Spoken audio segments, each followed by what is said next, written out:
Hello and welcome to SPMIS Academy. Today we will analyze important newspaper articles of 9th February 2022. Please note you can download the PDF version of today's newspaper analysis by clicking the link given in the comment section. You can also join our WhatsApp group through the link given in the description section for more study materials. This is the list of the topics that we will be covering from today's newspaper. The first article is taken from editorial segment. It is about Central Media Accreditation Guidelines 2022. And this topic is important from our syllabus paper 3 governance point of view. सबसे पहले current news समझते हैं. तो भारत सरकार की ministry of information and broadcasting ने एक नया मीडिया एक्रेडिशन गाइडलाइन रिलीज़ किया है जिसका नाम है the central media accreditation guideline 2022. तो बनाया है, इसको प्रिपेयर किया है मिनिस्ट्री ऑफ इंफॉर्मेशन ब्रॉडकास्टिंग ने और इसको कल अनाउंस किया प्रेस इंफॉर्मेशन ब्यूरो ने. सेंट्रल मीडिया एक्रेडिशन गाइडलाइंस, इसका मतलब ये है कि जो भी सेंट्रल या मेन स्ट्रीम मीडिया हैं जो सेंट्रल गवर्नमेंट के साथ इंटरैक्ट करती हैं उनको क्या क्या गाइडलाइंस फॉलो करने हैं. तो देखते हैं सेंट्रल मीडिया एक्रेडिशन गाइडलाइंस 2022 में सबसे पहले प्रोविजन है रिगार्डिंग सस्पेंशन और विड्रॉल ऑफ एक्रेडिशन. एक्रेडिशन से यहाँ उनका मतलब आप मान के चलिए रजिस्ट्रेशन. तो जर्नलिज्म या मीडिया एक्टिविटीज़ प्रैक्टिस करने के लिए भारत सरकार के साथ एक्रेडिशन कराना होता है, या आप सरल शब्दों में कहिए रजिस्ट्रेशन कराना होता है. तो सबसे पहला प्रोविज़न है इस नए गाइडलाइंस के हिसाब से कि अगर कोई भी जर्नलिस्ट कोई भी ऐसी एक्टिविटी करता है जो भारत की, इंडिया की सिक्योरिटी, सोवरेनिटी, इंटीग्रिटी या फिर friendly relations with foreign state या पब्लिक ऑर्डर को हैम्पर करता है, तो उस केस में उसकी जो एक्रेडिशन है या रजिस्ट्रेशन है उसको सस्पेंड किया जा सकता है या विड्रॉ किया जा सकता है. सो ये अब साफ साफ लिख दिया. वैसे पहले भी करते थे, सस्पेंशन तो पहले भी करते थे, लेकिन अब ये साफ साफ इस सेंट्रल मीडिया एक्रेडिशन गाइडलाइंस 2022 में लिख के दिया उन्होंने. अगर आप कुछ भी ऐसी हरकत करते हो जिससे भारत सरकार या भारत के ऊपर किसी भी तरह के इश्यूज आते हैं तो आपका एक्रेडिशन को सस्पेंड या विड्रॉ किया जा सकता है. दूसरा है prohibition of use of specific words. तो कुछ एक स्पेसिफिक वर्ड्स आप इस्तेमाल नहीं कर सकते, like accredited to government of India. यानी कि बहुत सारे जैसे मीडिया हाउसेज हैं, सोशल मीडिया प्लेटफॉर्म्स हैं, या फिर अपने मीडिया प्रोफाइल में या विजिटिंग कार्ड में या लेटर हेड्स पे लिखते हैं accredited to government of India. भाई आप मीडिया प्रैक्टिस कर रहे हो तो इसका मतलब ही है कि you must be accredited to the government of India. ये एक्स्ट्रा इन्फॉर्मेशन लिख करके आप कहीं ना कहीं लोगों को कुछ मैसेज देना चाहते हैं कि हम भारत सरकार के साथ जुड़े हुए हैं. तो ये इन्फॉर्मेशन जो है थोड़ा मिसलीडिंग हो सकता है. जैसे कोई भी कंपनी है, it has registered under companies act, right. अब वो लिखे कि आई एम रजिस्टर्ड और I am accredited to the government of India, तो लोगों को देख के लगा कि अच्छा इसका हो सकता है सरकार के साथ कुछ लेना देना हो. तो this kind of information could be misleading and that is why सरकार ने कहा कि accredited to government of India word आप इस्तेमाल नहीं करेंगे. उसके अलावा एक्सेस टू ऑफिस. तो दिल्ली के जो भी सरकारी ऑफिसेज हैं वहाँ पे जर्नलिस्ट को एक्सेस होगा, मीडिया हाउसेस को एक्सेस होगा, but only after certain accreditation. मतलब only if they follow certain rules they can have access even to the sessions where prime minister और प्रेसिडेंट आर प्रेजेंट. उसके अलावा भारत सरकार बनाएगी एक सेंट्रल मीडिया एक्रेडिशन कमेटी. ये 25 मेंबर की बॉडी होगी which will be chaired by principal directorate general of PIB. और ये जो सेंट्रल मीडिया एक्रेडिशन कमेटी है ये गाइडलाइंस ले डाउन करेगी कि फ्यूचर में और क्या क्या नए प्रोविजंस ऐड किए जा सकते हैं फॉर एक्रेडिशन ऑफ मीडिया. और उसके अलावा there will be a prerequisite for applying accreditation as a digital news publisher. तो देखिए मीडिया तो अलग अलग तरीके की होती है, जैसे प्रिंट मीडिया है, TV मीडिया है. वैसे ही आजकल सबसे नया तरीका निकला है डिजिटल मीडिया का. तो डिजिटल मीडिया जहाँ पे डिजिटल फॉर्मेट में अलग अलग प्लेटफॉर्म पे, जैसे यूट्यूब पे, या फिर आप कह सकते हैं कि ऐसे अपने इंटरनेट की मदद से जो इन्फॉर्मेशन देने वाले मीडिया हाउसेज होते हैं उनको हम लोग कहते हैं डिजिटल न्यूज़ पब्लिशर्स. तो डिजिटल न्यूज़ पब्लिशर्स के लिए एक अलग से कंडीशन लगाया गया है कि उन लोगों को जो पिछले साल भारत सरकार ने निकाला था intermediary guidelines and digital media ethics code 2021, उसके हिसाब से तमाम इन्फॉर्मेशंस भारत सरकार को देनी है बिफोर एक्रेडिशन. अदरवाइज अगर कोई भी इन्फॉर्मेशन झूठ निकलता है तो उनकी रजिस्ट्रेशन कैंसिल की जा सकती है. अब इतना सब सुन के आपको डर लग रहा होगा कि यार इतना हम याद कैसे करेंगे. इन सारे प्रोविजंस का कैसे इस्तेमाल करना है आंसर राइटिंग में वो भी मैं आज आपको सिखाऊंगा. सब कुछ याद नहीं करना होता है, चूँकि अब दिया है तो मैं आपको बता रहा हूँ कितने सारे प्रोविजंस है, लेकिन इतना ज़रूरत नहीं पड़ता है मेंस में खासकर। तो ये हुई सेंट्रल मीडिया एक्रेडिटेशन रूल्स 2022। उसमें डिजिटल मीडिया के लिए स्पेशल प्रोविज़न लाया गया है, जिसमें कहा गया है कि जो पिछले साल हमने intermediary guidelines and digital media ethics code release किया था 2021 में, उसको फॉलो करना है फॉर डिजिटल मीडिया। तो क्या था intermediary guidelines and digital media ethics code 2021, उसको देखते हैं। पिछले साल ये रिलीज़ किया था। तो देखिए, जो हमारी भारत सरकार की मिनिस्ट्री है इंफॉर्मेशन एंड ब्रॉडकास्टिंग मिनिस्ट्री, इसको टीवी चैनल्स को, न्यूज़पेपर को, मैगजीन्स को, मूवीज़ को, टीवी पे जो कंटेंट आता है और रेडियो, इन सब को रेगुलेट करने का पावर था, except the content that comes on the internet. तो पिछले साल से पहले तक इंटरनेट पे जो कंटेंट आता था उसको information and broadcasting ministry regulate नहीं कर सकती थी। तो पिछले साल एक गाइडलाइन रिलीज़ किया इंफॉर्मेशन एंड ब्रॉडकास्टिंग मिनिस्ट्री ने, intermediary guidelines and digital media ethics code 2021। और इस गाइडलाइन की मदद से अब जितने भी डिजिटल न्यूज़ प्लेटफॉर्म्स हैं, उसके अलावा जो ओवर द टॉप प्लेटफॉर्म्स हैं जैसे नेटफ्लिक्स, अमेजन प्राइम, इन सब को रेगुलेट कर सकता है इंफॉर्मेशन एंड ब्रॉडकास्टिंग मिनिस्ट्री। तो जो पिछले साल गाइडलाइंस रिलीज़ किया था कि भाई हम लोग अब information and broadcasting ministry digital media को और OTT प्लेटफॉर्म्स को रेगुलेट कर सकता है, तो उस पावर का इस्तेमाल करते हुए इंफॉर्मेशन एंड ब्रॉडकास्टिंग मिनिस्ट्री ने कई सारे गाइडलाइंस निकाले थे। फॉर एग्जांपल, उन्होंने कंप्लेन मैकेनिज्म हर डिजिटल न्यूज़ चैनल को या फिर OTT प्लेटफॉर्म को सेटअप करना है, कंप्लेंट मैकेनिज्म। तो होगा क्या कि हर एक OTT प्लेटफॉर्म, मान लीजिए कि ये है यूट्यूब इंडिया के अंदर, या फिर आप मान लीजिए कि अमेजॉन प्राइम है, तो सबको इस तरह के जितने भी OTT प्लेटफॉर्म हैं या फिर न्यूज़ प्लेटफॉर्म्स हैं, इन सब को एक रेजिडेंट ग्रीवेंस ऑफिसर बनाना होगा। यानी कि हमारे देश के अंदर ही एक उनको कंप्लेंट सिस्टम बनाना होगा। उसके अंदर एक ग्रीवेंस ऑफिसर होगा, चीफ कंप्लायंस ऑफिसर होगा और एक नोडल कॉन्टैक्ट पर्सन होगा। तो अलग अलग एरिया में, जैसे कि गुवाहाटी एरिया में, पूरा नॉर्थ ईस्ट एरिया के लिए एक नोडल कॉन्टैक्ट पर्सन होगा। उसके अलावा पूरे उस डिजिटल प्लेटफॉर्म के लिए एक रेजिडेंट ग्रीवेंस ऑफिसर होगा जो इंडिया का ही होना चाहिए, इंडिया में ही रहना चाहिए। और एक चीफ कंप्लायंस ऑफिसर होगा जो इंश्योर कराएगा कि जो ग्रीवेंसेज हैं वो प्रॉपरली एड्रेस किए जाएँ। तो मुद्दा यह है कि प्रॉपर कंप्लेंट मैकेनिज्म इस्तेमाल किया जाएगा for digital content provider and OTT platforms. और हम लोग कैसा है कि जो भी मान लीजिए कि कॉमन रेजिडेंट है हमारे आपके जैसे लोग, वो इन डिजिटल न्यूज़ प्रोवाइडर्स या फिर OTT प्लेटफॉर्म पे हम लोग कंप्लेंट रजिस्टर कर सकते हैं थ्रू नोडल कॉन्टैक्ट पर्सन। ये nodal contact person will take the matter to resident grievance officer, और वहाँ से फिर the chief compliance officer will ensure कि ये जो ग्रीवेंस है ये एड्रेस हो सके। उसके अलावा बहुत बार ऐसा होता है कि जो फेक न्यूज़ सर्कुलेट होते हैं इंस्टेंट मैसेजिंग प्लेटफॉर्म्स पे, जैसे व्हाट्सएप पे, ट्विटर पे, तो फेसबुक पे, तो इन तरह के फेक न्यूज़ को कर्ब करने के लिए इस पिछले साल जो रेगुलेशन लाया था इंफॉर्मेशन एंड ब्रॉडकास्टिंग मिनिस्ट्री ने, उसको कर्ब करने के लिए कहा गया है कि नाउ भारत सरकार इन तरह के कंटेंट प्रोवाइडर से पूछ सकती है कि who is the first originator of the message, किसने ये कंटेंट पहली बार शुरू किया। कोई भी अगर मान लीजिए कि हेट स्पीच है तो वो तो स्प्रेड हो जाता है, ठीक है। अब फिर किसने उसको स्टार्ट किया ये समझना थोड़ा मुश्किल हो जाता है। तो उस केस में फिर इसका इस्तेमाल करके हम लोग फर्स्ट ओरिजिनेटर को पूछ सकते हैं। आपको याद होगा कि बुली बाई केस में गिटहब से पूछा था भारत सरकार ने कि भाई बताओ कौन है फर्स्ट ओरिजिनेटर, लेकिन गिटहब ने कहा कि मैं इंडिया के अंदर फंक्शन करता ही नहीं हूँ, I am not a company registered in India, so I am not liable to your laws. तो इस कारण से उस केस में ये उस टाइम में अप्लाई नहीं हो पाया था।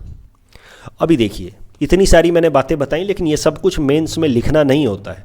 मेंस में काफ़ी सेलेक्टिव लिखना होता है, ठीक है। तो ज़रा देखते हैं, आज आपको मैं एक क्वेश्चन सॉल्व करके बताऊंगा। इस तरह का सवाल आ सकता है आपसे पेपर 3 गवर्नेंस में कि media is considered as fourth pillar of democracy. It has been seen that in recent time media has deviated from its role. Discuss.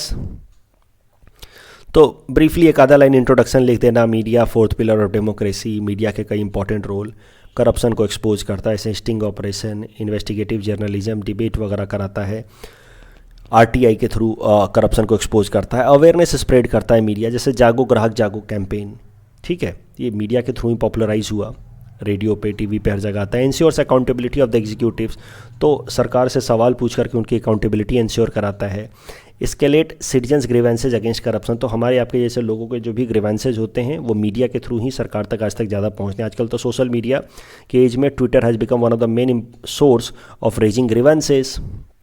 Supporting anti corruption movement, तो अन्ना हजारे जी का जो एंटी करप्शन मूवमेंट था that was mostly supported by social media platforms only. So ये सब फ़ायदे हैं मीडिया के, and this is how media has helped in keeping the government under check and accountable. So this is how we can say कि media is fourth pillar of democracy. लेकिन media से related कई सारे चैलेंजेस भी देखे जा रहे हैं हाल फिलहाल में। येलो जर्नलिज्म का प्रॉब्लम है। येलो जर्नलिज्म मतलब over sensationalism over facts, unnecessary fact.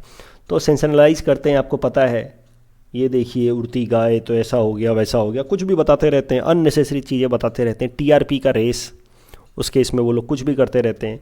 Producing distorted facts leading to post truth society, emotional ज़्यादा करते हैं, मुद्दे की बात कम बताते हैं, इसी को कहा जाता है post truth society. Media trial करते रहेंगे कि बताइए आपके हिसाब से कौन जिम्मेदार है, क्या है। अरे कोर्ट में जब मामला है, so what is the point in having media trial. तो ये लोग खुद के लेवल पे अपने आप को ही कोर्ट बना देते हैं, अलग अलग फालतू के जो एक्सपर्ट्स, सो कॉल्ड एक्सपर्ट्स हैं, उनको बुला करके बैठा करके। सो this is how the quality of journalism has gone down. This is the biggest challenge. So being a fourth pillar of democracy, it must ensure कि क्वालिटी रिमेन्स देयर। और इसी कारण से स्टेप्स लिए गए हैं हाल फिलहाल में। और स्टेप्स में फिर आपको बस ये 2 नाम लिखने हैं, इतना ये सब काम नहीं आता है। बहुत होगा तो पीटी में हो सकता है पूछ ले, लेकिन मेंस में ये सब काम नहीं आता है। मेंस में आप लिख सकते हैं recent steps, the central media accreditation guidelines 2022 या intermediary guidelines and digital media ethics code 2021। फिर कंक्लूजन में इस तरह की कुछ बात लिख सकते हैं कि according to Thomas Jefferson, information is currency of democracy. जब तक हम लोग इन्फॉर्म्ड नहीं होंगे, अवेयर नहीं होंगे about different political parties and leaders and there policies, manifestos, तब तक हम लोग किस तरह से फैसला लेंगे, किस तरह से वोटिंग करेंगे। So this is how information is currency of democracy, but misinformation is equally detrimental to democracy. तो इन्फॉर्मेशन होना चाहिए, लेकिन गलत इन्फॉर्मेशन उतना ही खतरनाक भी हो सकता है डेमोक्रेसी के लिए। तो इस तरीके से आपको आंसर्स लिखने होते हैं, इस तरीके से करंट अफेयर्स का इस्तेमाल करना होता है in answer writing. The next article is taken from international segment. It is about World Oil Outlook Report 2021. This topic is important from our syllabus paper for international agencies point of view. तो देखिए, ये world oil outlook report publish करती है OPEC, organisation of petroleum exporting countries. इसने हाल फिलहाल में world oil outlook report 2021 publish किया है, जिसमें उन्होंने इंडिया के अंदर जो एक्सपेक्टेड डिमांड है ऑयल का, उसको लेकर के प्रोजेक्शन किया। और उन्होंने कहा है कि अभी इंडिया के अंदर 2021 में डिमांड था ऑयल का लगभग 4.9 million barrels per day, and it will rise up to 11 million barrels per day by 2045। So ये काफ़ी हाई इंक्रीज होने वाला है ऑयल का डिमांड में, according to this world oil outlook report 2021।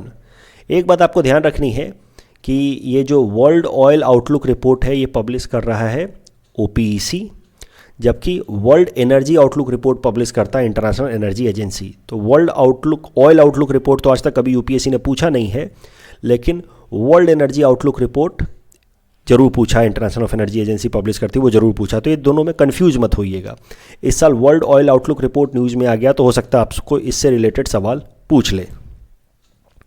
OPEC के बारे में भी ज़रा समझ लेते हैं, organisation of petroleum exporting countries. तो दुनिया के जो मेजर पेट्रोलियम एक्सपोर्टिंग कंट्रीज़ हैं, उन्होंने मिल करके एक कंसोर्शियम बनाया है, जिसमें वो रेगुलेट करते हैं कि ऑयल का प्रोडक्शन ना ज़्यादा हो ना कम हो, ताकि ऑयल की प्राइस इंटरनेशनल मार्केट में ना गिरे।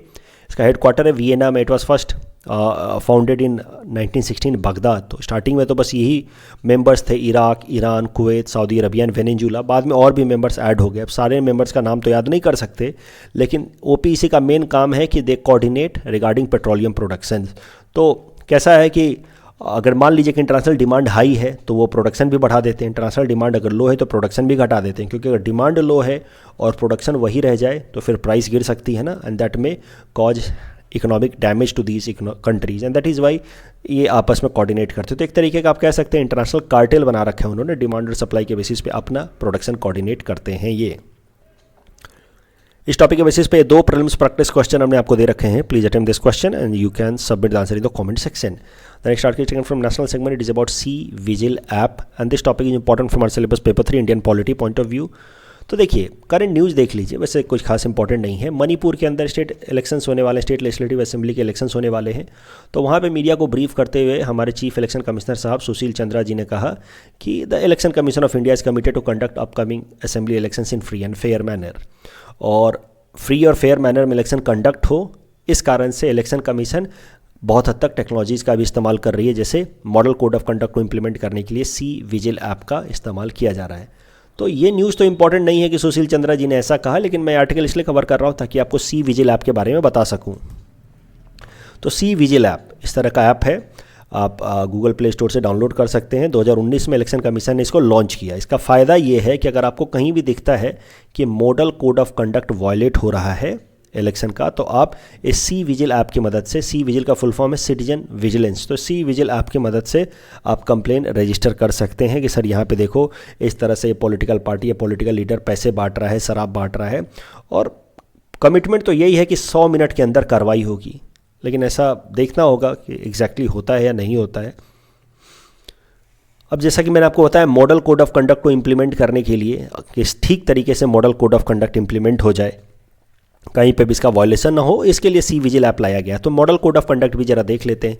मॉडल कोड ऑफ कंडक्ट आपने नाम तो सुना ही होगा, हिंदी में इसको आचार संहिता कहते हैं। It is set of guidelines issued by election commission to regulate political parties before election. तो पॉलिटिकल पार्टीज या कैंडिडेट्स इलेक्शन से पहले बेसिक उनको कोड ऑफ कंडक्ट बताया जाता है कि भाई आप ये काम नहीं कर सकते, ऐसा नहीं कर सकते। तो basically model code of conduct is dos and do nots for political parties and the candidates. तो model code of conduct is released by election commission of India using its power guaranteed under Article 324, which asks Election Commission to conduct free and fair elections. So the Model Code of Conduct comes into force after announcement of the election schedule and it remains operational till the election process is concluded. तो इस तरीके से model code of conduct apply होता है। Model code of conduct के enforcement को लेकर के काफ़ी सवाल हैं, क्योंकि मॉडल कोड ऑफ कंडक्ट बस इलेक्शन कमीशन रिलीज करता है वर्बल तरीके से, इसके पीछे कोई कानून नहीं है, there is no statutory backing. और इसको लेकर के काफ़ी डिबेट है कि सर इसके पीछे कानून बना दिया जाना चाहिए, तभी लोग इसको सीरियसली लेंगे। So right now model code of conduct is just like a moral guideline कि भाई ऐसा ऐसा करना चाहिए, लेकिन उसमें क्या पनिशमेंट हो सकती है, क्या नहीं, वो सब कोई इसके लिए कोई प्रॉपर कानून है नहीं। और that is why many a times political parties and candidates do not take it seriously. 2013 में standing committee on personal public grievances law and justice recommended that making model conduct और model code of conduct legally binding, मतलब इसके लिए कानून बना दिया जाए। लेकिन इलेक्शन कमीशन खिलाफ है ऑफ द आइडिया कि मॉडल कोड ऑफ कंडक्ट को इम्प्लीमेंट करने के लिए एक प्रॉपर कानून बनाया जाए। Why election commission does not want कि model code of conduct should be supported by a law या फिर स्टैट्यूटरी प्रोविजन, वो भी जरा देखते हैं। देखिए मॉडल कोड ऑफ कंडक्ट, इसको स्टैट्यूटरी बैकिंग दी जाए, इसके फेवर में आर्गूमेंट ये है कि भाई पॉलिटिकल पार्टीज और कैंडिडेट्स इसको सीरियसली लेंगे। लेकिन इसके अगेंस्ट आर्गूमेंट क्या दिया इलेक्शन कमीशन ने कि देखिए अगर ये कानून बन गया तो मॉडल कोड ऑफ कंडक्ट को वायलेट करने के बाद कैंडिडेट्स के या पॉलिटिकल पार्टी के खिलाफ कंप्लेन होगा कोर्ट के अंदर, क्योंकि ये कानून है। तो उन्होंने अगर इस कानून का प्रोविज़न को वायलेट किया है तो उनके खिलाफ केस होगा कोर्ट के अंदर, और कोर्ट में तो मामला सालों सालों तक चलता रहता है, जबकि इलेक्शन का प्रोसेस तो 1-2 महीने में कंप्लीट हो जाता है। तो आज मॉडल कोड ऑफ कंडक्ट लगा, 2 महीने में मॉडल कोड ऑफ कंडक्ट खत्म, इसमें किसी ने वायलेशन किया तो उसके खिलाफ कंप्लेन रजिस्टर होगा कोर्ट में। अगर इसको स्टैट्यूटरी बैकिंग दे दी गई तो कानून बना दिया गया, तो उस केस में कोर्ट में तो मामला 5 साल 6 साल तक चलता रहेगा। तो what's the point in that कि इलेक्शन प्रोसेस हो रहा है 2 महीने का, कोर्ट में केस चल रहा है 5 साल तक। तो because of the time taking process and election is a time bound process, और time taking process in court and election is a time bound process, there is no point कि हम लोग इसको कानून बना करके और प्रॉपर कोर्ट में इसके खिलाफ कंप्लेन करें अगर कोई मॉडल कोड ऑफ कंडक्ट को वायलेट करता है तो। उसके अलावा वापस से आ जाइए सी विजिल ऐप पे। ये तो मैंने मॉडल कोड ऑफ कंडक्ट की पूरी एनालिसिस कर दी, क्यों कानून होना चाहिए, क्यों नहीं होना चाहिए। अभी सी विजिल ऐप का आप कैसे इस्तेमाल कर सकते हैं मेंस में, वो भी जरा देखिए। अगर आपसे सवाल पूछ ले कि use of technology in ensuring free and fair election, कि कैसे टेक्नोलॉजी का इस्तेमाल किया जा सकता है फ्री और फेयर इलेक्शन को इंश्योर कराने में, वहाँ पे आप मेंशन कर सकते हैं C vigil app, electronic voting machine या वीवीपैट। इलेक्ट्रॉनिक वोटिंग मशीन या वीवीपैट को भी जरा देख लीजिए। ईवीएम तो वैसे आप जानते ही होंगे, राइट। तो इसके पीछे की थोड़ी सी फैक्चुअल इन्फॉर्मेशन बता देता हूँ, पीटी में काम आएगा। इलेक्शन कमीशन ने 1977 में ये आइडिया दिया था कि let us introduce electronic voting machine. M B. Hanifa ने ये इलेक्ट्रॉनिक वोटिंग मशीन को इन्वेंट किया 1980। इसको पहली बार इस्तेमाल किया गया था in 1981 in north Paravur assembly constituency of Kerala. बाद में इसको 2013 के बाद से हर एक स्टेट लेजिस्लेटिव असेंबली इलेक्शन और लोकसभा के इलेक्शन में इस्तेमाल किया जाना शुरू कर दिया गया। उसके अलावा ईवीएम के अलावा होता है VVPAT, voter verified paper audit trail. उसमें कैसा होता है कि आपने जिस कैंडिडेट को वोट दिया तो उस वोट के कॉरस्पॉन्डिंग एक तरीके का पेपर निकलेगा, जैसे कैसे एटीएम मशीन से पेपर निकलता है आपको सारे ट्रांजैक्शन का इन्फॉर्मेशन देते हुए, वैसे ही आपके वोट का एक पेपर निकलेगा, बैलेट निकलेगा इस वीवीपैट से, और वो बैलेट आपको कुछ सेकंड तक 8 सेकंड तक दिखाई देगा, वापस से वो बॉक्स के अंदर चला जाएगा। ठीक है, इससे फ़ायदा क्या होगा कि कैंडिडेट को संतुष्टि हो जाती है, तसल्ली हो जाती है, वेरिफिकेशन हो जाता है कि हाँ भाई जिसको मैंने वोट दिया है एक्चुअल में वोट इसी के नाम का गया है।